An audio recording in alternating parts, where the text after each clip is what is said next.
Yo, welcome to my channel, Wardrawsalot. Obviously I'm Ward, or I wouldn't have named it Wardrawsalot. So I've had these mini pack of Copic paper in my art bin for like a minute now because I'm afraid to use them because of how small they are and I like drawing bigger. So I've been thinking like, how in the world am I going to use these? And the more I looked at them, the more they reminded me of like Polaroid photos for some reason. I was like, this kind of is around the same size as one of them. So then it hit me, I was like, what if I draw my OCs doing their own Polaroid photo shoot kind of thing? And I was like, dude, that sounds like a pretty awesome idea. I kind of want to do that now, and that's exactly what I did.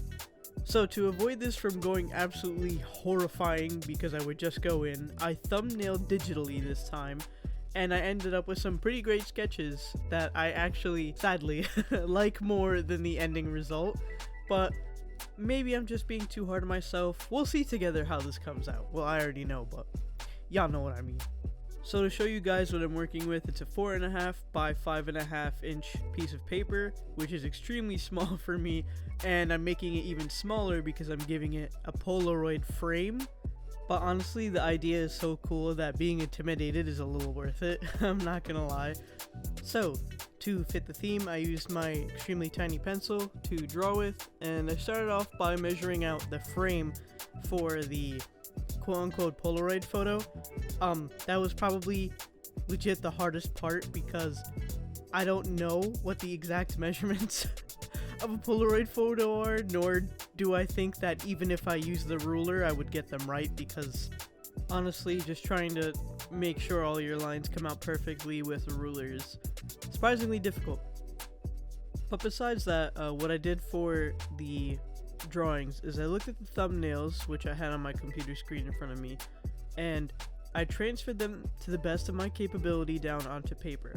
But the only thing that sucked as I was drawing it was that I felt like I didn't transfer it as well as I wanted to. I lost a lot of fluidity when I was putting it down onto paper compared to when I was doing it digitally, and I think the reason is because I had like almost like a time limit when I'm recording. I always do. I only have like a few hours, and as I was doing it, I was like, okay, I gotta get this done quickly, while the digital sketch, which I had done the night before and spent like an hour or two on it just sketching it out and fleshing out the idea, I think the reason why that came out so fluid was because I didn't feel the sense of pressure to complete it. So I feel like that's a part of the reason why it didn't transfer as well or as nicely as I wanted it to. Although it didn't really come out too bad, and again, I think it just boils down to how critical I am of myself, which I think we all have a right to do. It's just sometimes we're overcritical, especially a lot of artists do this where they look at their work and they're like, wow, this is complete garbo, and never trying it again. No, I want to try this again, and this time I want to take my time on it, but I'll do that obviously in my own time because this is already recorded and done.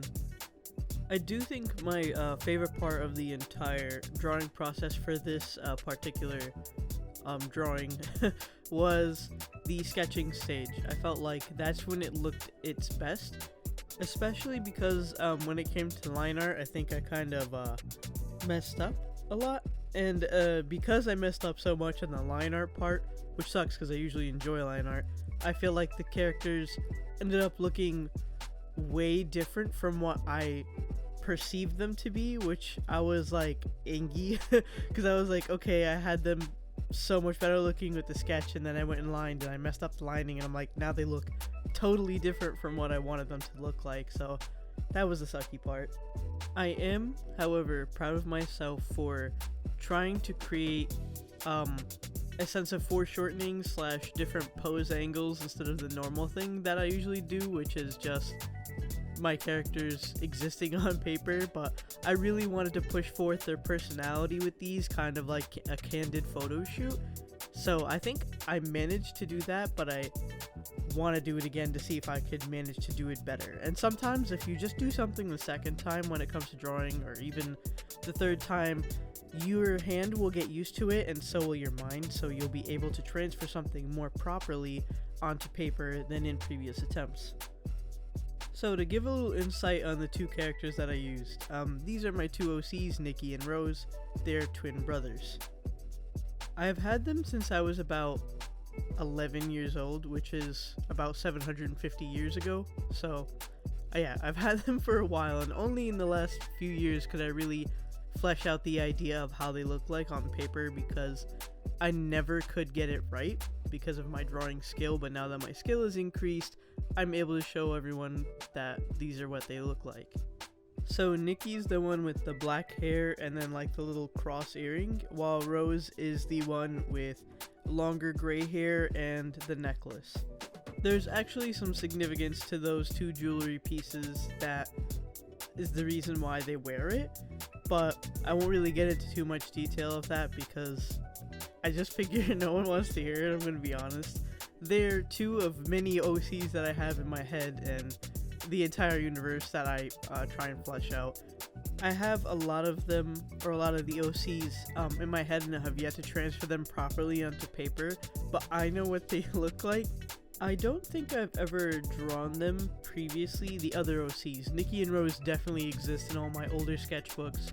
Trust me, they've been there a few times, but I don't know if all the other OCs that are in my universe have ever even been drawn, and if they have, then I probably have completely disregarded what they look like from previous drawings compared to now, because I guarantee that they've changed in design since then, because let me tell you, the way I would design characters was not coherent, was not cohesive.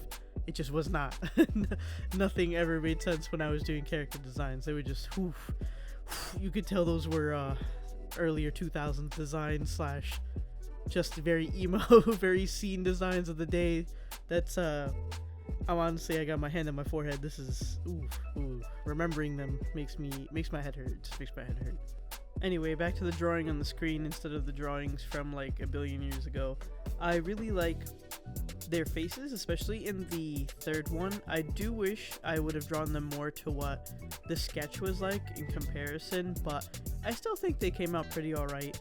If anything, this is just a lesson to me to take my time more, because I tend to rush things, especially if I'm under a time limit. And overall, this is how they came out, and I really don't think it's too horrible. So yeah, thanks for watching, and remember, I love you. Goodbye.